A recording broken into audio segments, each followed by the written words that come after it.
Hey guys, Set here, and I think I might be one of the quickest matches to ace rank ratio players out there for Season 5. So again, we've got the 3 new added ranks of the purples, which upped the amount of games you needed to do to get to ace. So as far as Season 5 goes, I think I'm either the quickest with proof, so this isn't a screenshot, this is, video. I'm either the quickest or one of the quickest to get to ace rank by the amount of games played. So obviously we've been in Season 5 for a while, but I had a chance to try and get there with as minimal games as possible, and so I worked towards that just for a bit of fun. And as you can see, 57 matches, 52 wins. We got to ace rank in about the 55 or 56 game mark, but I just played an extra one because I was with a group. But yeah, there you have it. These are my stats so far for Season 5. It's been pretty good so far. It's been pretty good. Again, I don't play a ton of this game. Lots of people play way more than I do, but for the small amount that I have done in ranked compared to others, yeah, I do believe this again it might not be the quickest, but it's definitely one of the quickest as far as proof goes for the least amount of games taken in Season 5 with the new rankings to get to ace, which I'm very proud of, and I wanted to share it with you guys. Now, I'm not going to get a big head. I don't think this makes me the best or one of the best or anything like that. Plenty of players out there better than I am, but I just wanted to share it with you guys either way because I'm quite happy with that, and I thought you guys would enjoy seeing it as well. And also lets you guys know the tips and tricks I give, that got some merit to it. It's not like I'm out here with 0.5 KD telling you guys what to do. I think I've proved at this point, against all kinds of competition, we can get it done. So stuff for you to learn, stuff for you to enjoy. Of course, my main goal is entertainment, but yeah, thank you guys for watching, subbing, liking, commenting, all of that stuff you do. It means a ton to me. So we're gonna get into some games today just to show off some of the ranked footage that we have on the path to completing this. So let's get into it. Okay, first fun match for you today. Playing with Snoxy, Moon, and Frosty. Both very, very talented players. Great people. I really do enjoy playing. I don't play a lot with Snoxy, but whenever I have done, it's been a good experience. And I've always loved playing with Frosty. Hate playing against him. Dude's a maniac. But when he's on your team, you like it. It's good. Feels way better. Feels way better. But yeah, playing Red Deku. Red Deku is like my new main ever since I got him, because for seasons on end I just couldn't get him. So I mean, you guys know I've been using him a lot lately. I don't need to tell you that. If you've been watching the videos, you know. But yeah, having a lot of fun with him. If they if they ever made like Bakugo function similar to this character in terms of like the way he shoots, it'd be so good. I'd love that for Bakugo, but I'm kind of just like, I don't expect them to ever make Red Bakugo the way he used to be. I feel like they're gonna leave him where he is, It is Sutra. But yeah, having a great time with Deku. Deku is one of my top 5 favorite characters in My Hero Academia. So not My Hero Ultra Rumble. I mean, like, actually the show. I love Deku. He's definitely top 5 characters for me. Like my easy top 3 are in no order. Inasa Yawarashi, aka, for those of you who don't remember him, the guy with the wind quirk. He's one of my top 3 favorites. Bakugo and Deku. So those 3, Bakugo, Deku, Inasa, those 3 are like lock-ins on my top 5 favorites of My Hero Academia. Little bonus one for you guys in the comment section. Tell me your top 5 favorite My Hero Academia characters. Look at these guys, really want to get me out nice and early there. And you see that behind, they're showing up, they're like, yo, but I'm hard scoping a way out of there. Turning really tightly on that bus. Bought myself some time. Never underestimate how vital it can be for you to like hard turn corners when someone's chasing you to like try and finish you off. You know, if I didn't run around that bus so tightly, I'd probably get hit by whatever projectile I heard come behind me, if you know what I mean. It makes a huge difference. And again there as well, I'm not sure if you guys caught that, I'll show you it.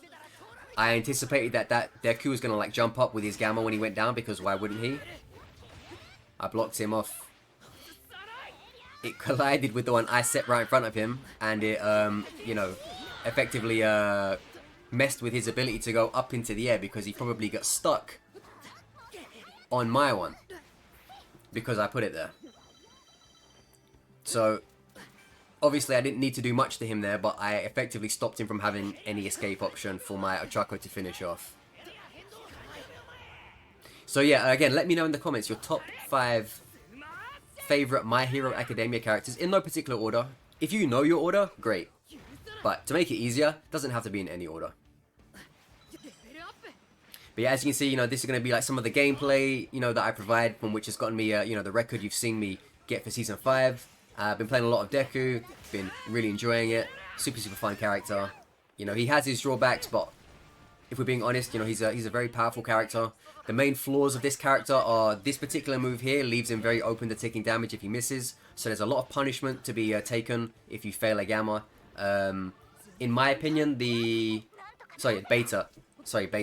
And also in my opinion, the gamma is quite easy to follow. It's great for traversing, but if you're not going directly up a building, it's very easy for someone to like follow you. So when you're trying to escape, you're very predictable to follow because of the floaty nature of his gamma for escaping. But it's still a good mobility option, so don't get it twisted on that. It's still a good mobility option, and in the right circumstances, it's like one of the best mobility options. But in other circumstances, it's quite easy for a dedicated player to follow you. So I think those are the main drawbacks on Red Deku, just being quite vulnerable for your beta. Even if you land your beta, you're still vulnerable from outside interference. So you just kind of need to be careful when you use certain things. And again, his gamma makes it quite easy to follow when someone's chasing you. Again, unless you're going like straight up a building, then it's kind of, you know, not too much of an issue. I also think, you know, Deku, Red Deku anyway, well, to be honest, this goes for a lot of characters. I think Deku, he benefits a lot from playing this game like a cover shooter. You know, like, this is My Hero Rumble. People don't normally hit you and then hide behind something. They normally just hit you and then, like, jump around you like, yeah, what the fuck are you gonna do about it? You know, people just, like, hang around in the open. But I think if you hit someone, then go behind cover. Yeah, he's a really good cover shooter for that. I know a lot of people don't play that game. A lot of people just fly in the air, shoot from above, and then they're jumping around, whizzing around like bees. But I think when you do have the opportunity to like hit someone and then hide behind something. Okay, that great Mirio shot there. You know, Deku does benefit a lot from it. And again, so do other characters. I want to give props to that Mirio because I don't even know how he managed to like not only follow me but then hit me with his gamma. Like, that was an amazing link up of both movement and then gamma activation. Like, of all the things I thought I would have been hit by from a Mirio in that particular moment, from the movement I did to get to where I was to where I then got hit, it being a gamma would not have been my my guess. So props in for that.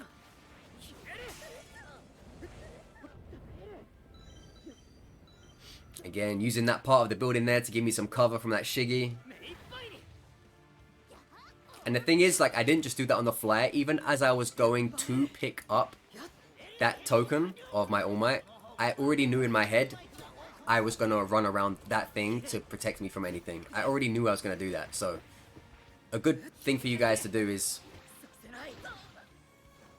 before you go to places, if you know you're going somewhere dangerous, to do something dangerous, look at the area and say, okay, if this goes badly, like I probably expect it to, what's my next move? And if you don't have that knowledge, you might panic and then just get, you know, floored.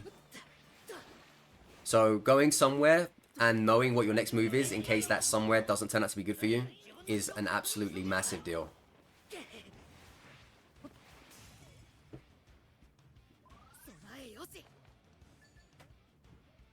Okay, so many potions. It's like I'm playing like You know, one of those RPG games when you're running around, you got like 30 potions in your backpack just because why not? That's what it felt like with all of those blues.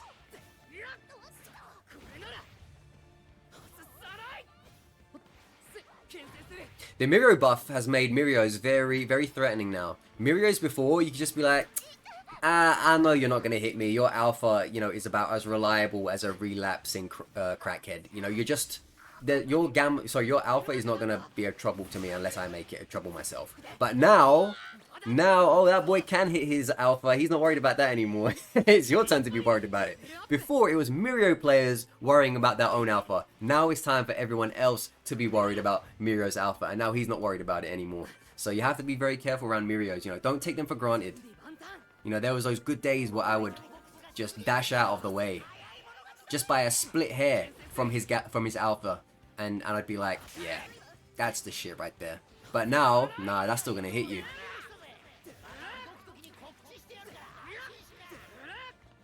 Started off with some nice jump shots. Then descended into some not so successful jump shots.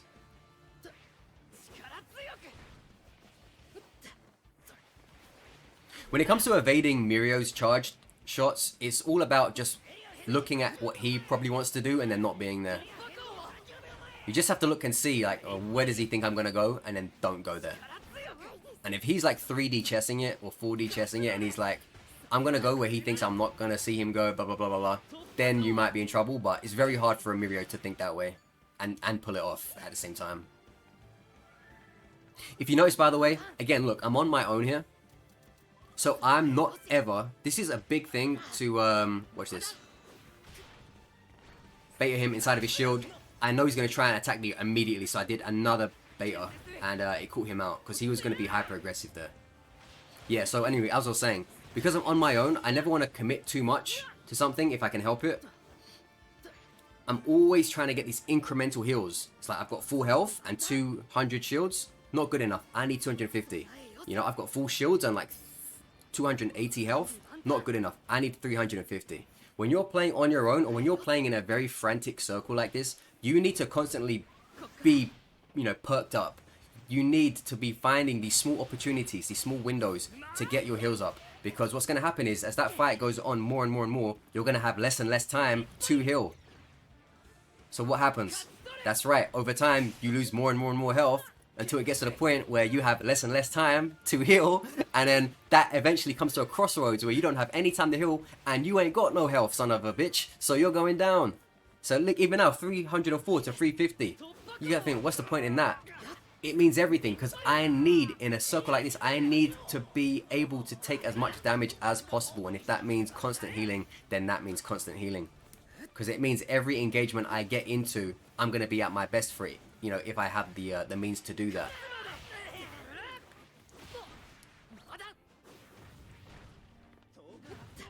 So again, I got enough health to get back up there, but I'm like, why would I do that? These guys are fighting. These guys are ruining their own life bars. Why don't I just take this moment to quickly stock back up again?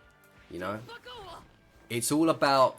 Here's the thing. People, they love great shooting. They love great movement.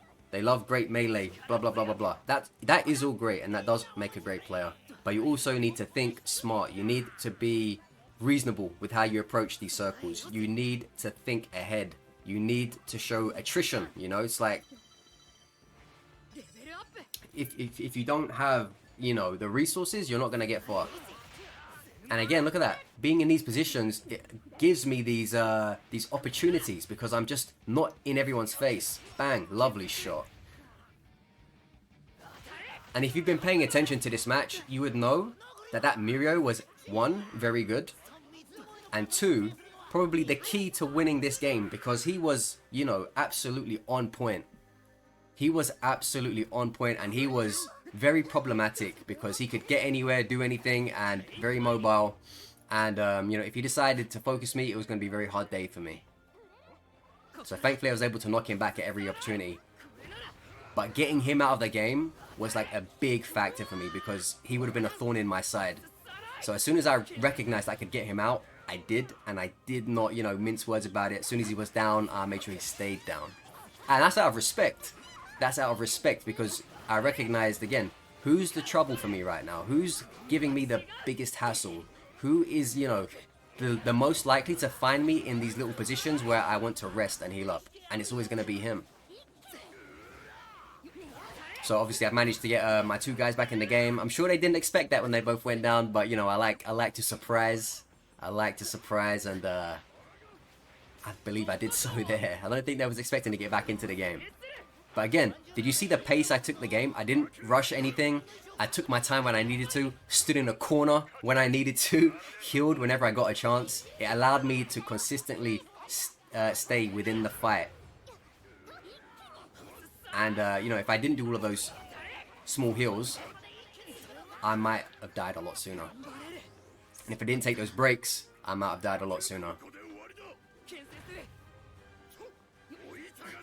So again, this goes to show you, you know, it's not all about the technical side of the game.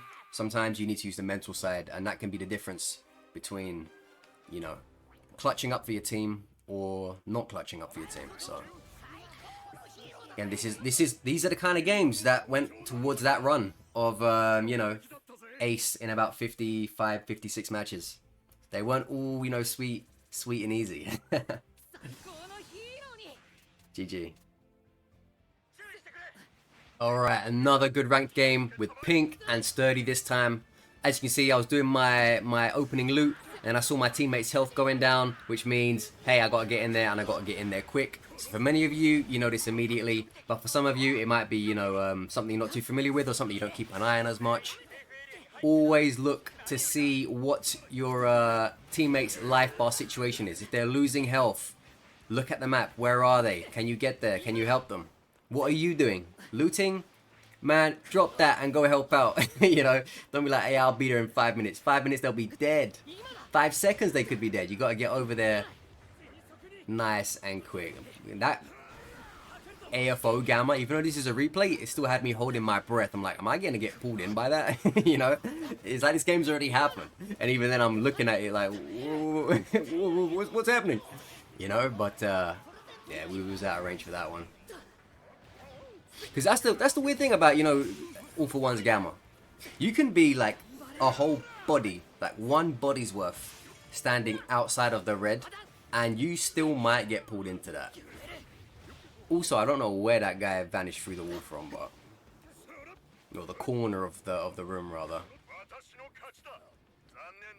But yeah, you know, I was looting and then I saw my teammates needed help, and I got over pronto, and here we are, 1,000 damage later. You know, affecting the outcome of the scrap. Boom! Love a good down from a normal basic combo.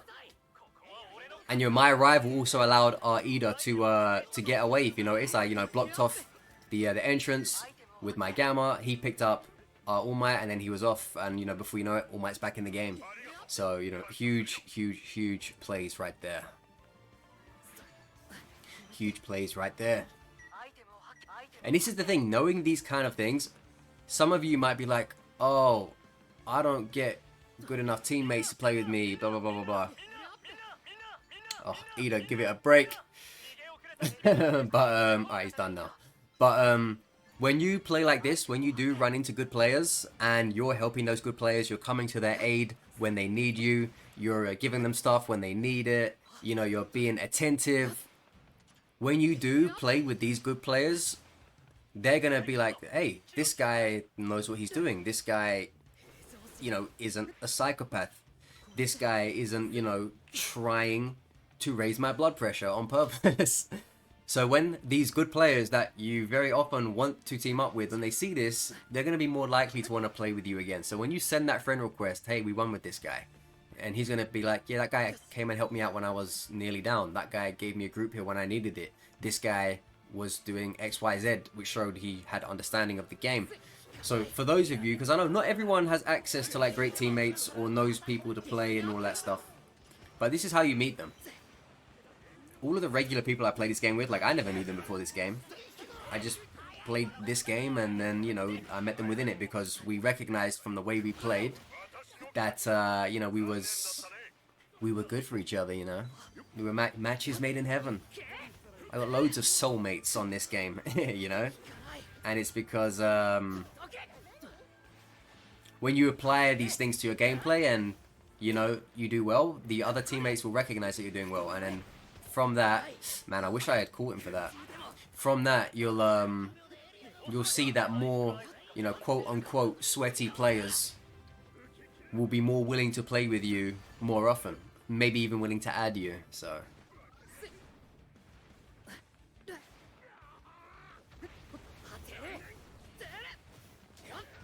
I don't even know what was going through my head when I tried to hip fire from there. I knew that wasn't going to reach it, but I was still doing it like, it will get there. And the game was like, no it's not.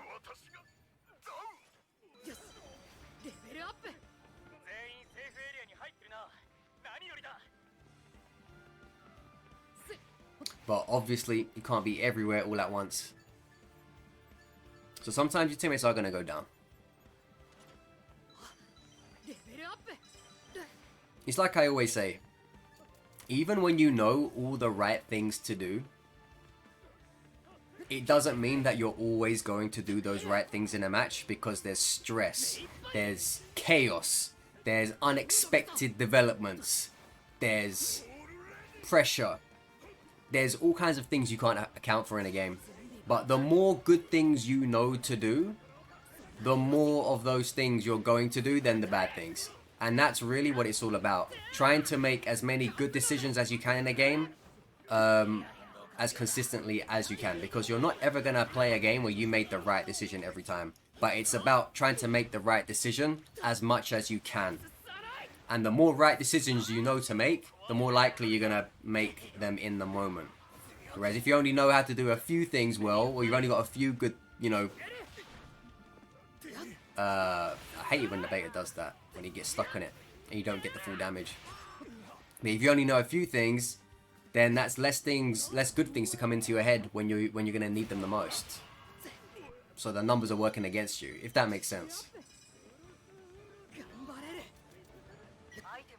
The way Cementos shouts when he activates Plus Ultra like he's not just a side character in the show. Like nobody remembers even exists when they're talking about characters that are important. And yet in this game he's all like, man, shut the hell up, you goddamn background guy. What are you screaming so loud for? I think the biggest impact I think Cementos had in the show was when he fought Gaetan at the Heroes versus the Liberation Army and League of Villains thing at the mansion. And I think he's in the background for like these current fights, if you know what I'm saying, in the current season. But yeah, he's alright. He's alright. I'm just messing with him. You know how much Cementos gets on my nerves sometimes, so I gotta give him a hard time here and there.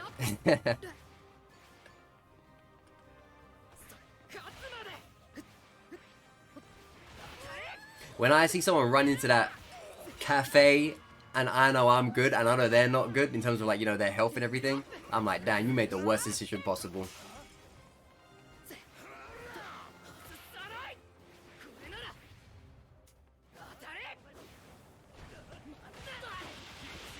Damn, look at that. Shigaraki's unite.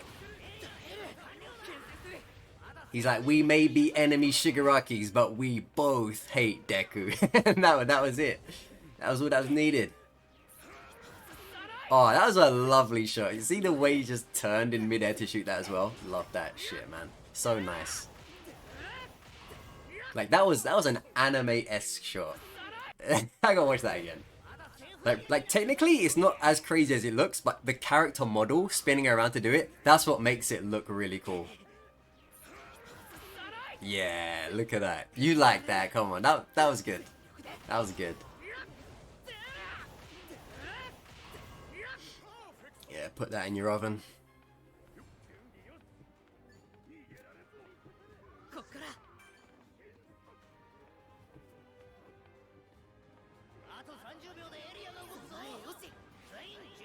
A lot of the people I play with are kind of like contrast to the way I play. Because if you guys have watched me long enough to know that a lot of the time I like to move around a battlefield. A lot of people I play with like to go in the middle of a battlefield, and it works well, like the playstyles. Because when I play with people who are super aggressive and get in your face kind of people, that's kind of like the opposite of what I am, unless like I've gotten you from good positioning and then I'm ready to push you. But when they're doing that, it allows me to do what I want to do. It allows me to operate from the shadows the way I want to operate, because they're out on the front, like taking all the attention. And then when we need to swap, we can swap. But yeah, like it's always good like when I have that kind of composition with people who love the attention, because I don't love the attention. You know, I'm a background worker. You know, I'm a background worker. So I'm just as important, but in my own way. But my way is less flashy. So I let the flashy guys, they take all the face time. But then I'm there ruining everything up from behind for everyone else. And then it all kind of comes together, you know, to formulate quite a good game plan.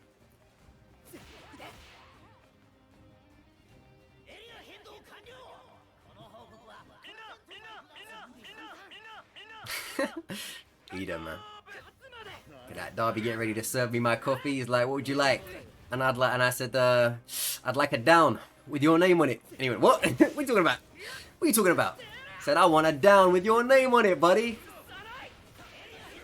Nah, fair play to this Darby. You know, he was holding out. He was doing really well. Look at that. This Darby was scrapping really well. Got far in this game. You know, you have to respect him.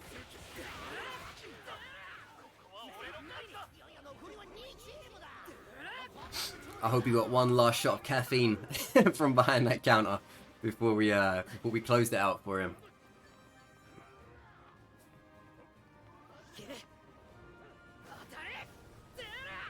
I think in my head I was probably thinking to beta that, but then I saw the circle of purple, and I was like, you know what? Maybe not. I'll think about it. I'll think about it.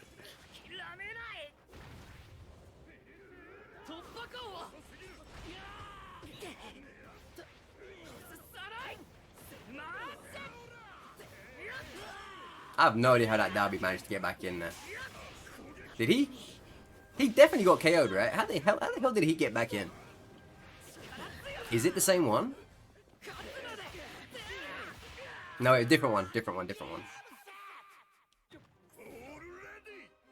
She got KO'd on the table. That's hilarious.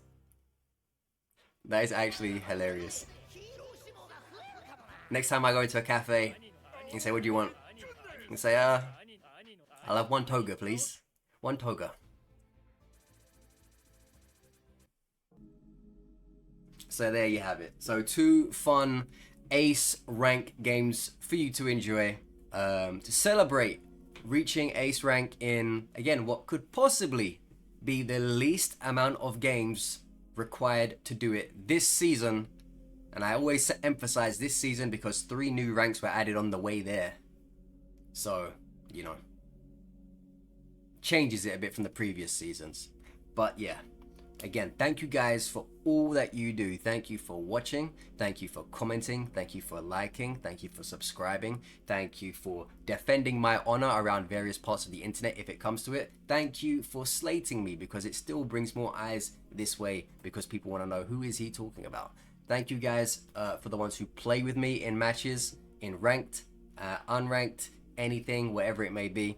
Thank you guys a lot, and yeah, I really do appreciate it. I don't take it for granted, so just want you guys to know that. And yeah, you know, this game is you know, has been a fun time for a long time, and hopefully it keeps going in that direction. So let me know what you think of the video, and yeah, anything else you want to say in the comments, feel free to. I'll see you guys on the next one. Thanks again.